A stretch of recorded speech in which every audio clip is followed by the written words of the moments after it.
Good morning, secretaries, minister, premiers, ladies and gentlemen. Welcome to the opening ceremony of Climate Week 2016.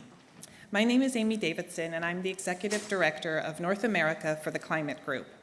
And we're the proud conveners of Climate Week NYC, which is also the collaborative space for climate events in support of the UN Sustainable Development Goals and the Paris Climate Agreement.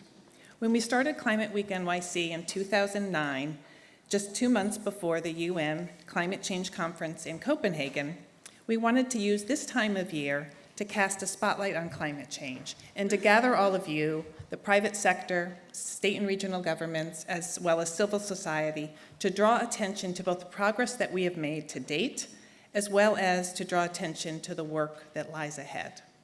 Today, 7 years later, the progress we've seen has been truly remarkable. The transition to clean energy is underway. Over the past decade, the price of solar and wind have fallen 80% and 50% respectively, allowing these technologies to compete for the first time with fossil fuels. Here in the US, the clean energy sector has attracted over $500 billion of new domestic investment, according to Bloomberg New Energy Finance. It now employs 750,000 Americans. And as a result, US energy-related carbon emissions have fallen 12%. Last December, nations in Paris chose to protect our precious planet by unanimously agreeing the Paris Climate Accord, something many thought was impossible. But as Christiana Figueres said, who's the former executive secretary of the UNFCCC, impossible is not a fact, it is an attitude. And her optimism and that of many others, especially all of you in the room, were instrumental in achieving that agreement. And we're seeing that optimism grow more and more as more and more nations, such as the US and China just the other week, ratified the agreement. The crucial leadership of states and regions and cities and business also continues to emerge. Last year, more than 135 subnational governments from over 30 countries, including China, India, South Africa, and Brazil, joined the Under 2 coalition, committing to reduce greenhouse gas emissions by at least 80% or to limit emissions to 2 tons per capita by 2050.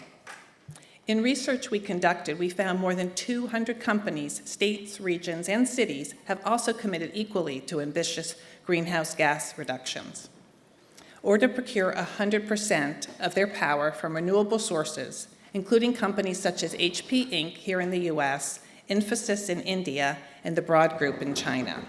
And just last week, General Motors, which I'm proud to say, announced that their commitment to 100% renewable power across their operations by joining RE100, a campaign that we lead at the Climate Group along with our partner CDP. And General Motors is saying they are on the road and on the path to decarbonize the automotive industry. But with all this progress, the question remains, where will we go from here? The job is anywhere but finished. In fact, we all know we're really just getting started. And the world is really at a crucial turning point. We need to keep ourselves safe from the impacts of climate change. So this morning, we wanted to focus our attention on North America, a region that has been central to the shaping of the last industrial revolution and will be crucial to the success of this next clean energy revolution. Yet, as we approach a truly pivotal election here in the US, these same businesses, investors, and state and regional governments are watching carefully to see if we choose to continue our climate and clean energy leadership into the next administration. Only with such leadership can we secure the future we all want, a clean, safe, healthy, and prosperous future for all. So this morning, we're going to kick off with probably 2 of the best leaders we have for our first speakers. The first is Rachel Kite, CEO of Sustainable Energy for All and Special Representative of UN Secretary General, and Dr. Ernest Moniz, Secretary of Energy of the United States. They will discuss how climate leadership will define our 21st century legacy, a discussion that will continue throughout this morning, as well as throughout the entire week of almost 100 events we have here in New York City. So please join me in welcoming them to the stage. Thank you.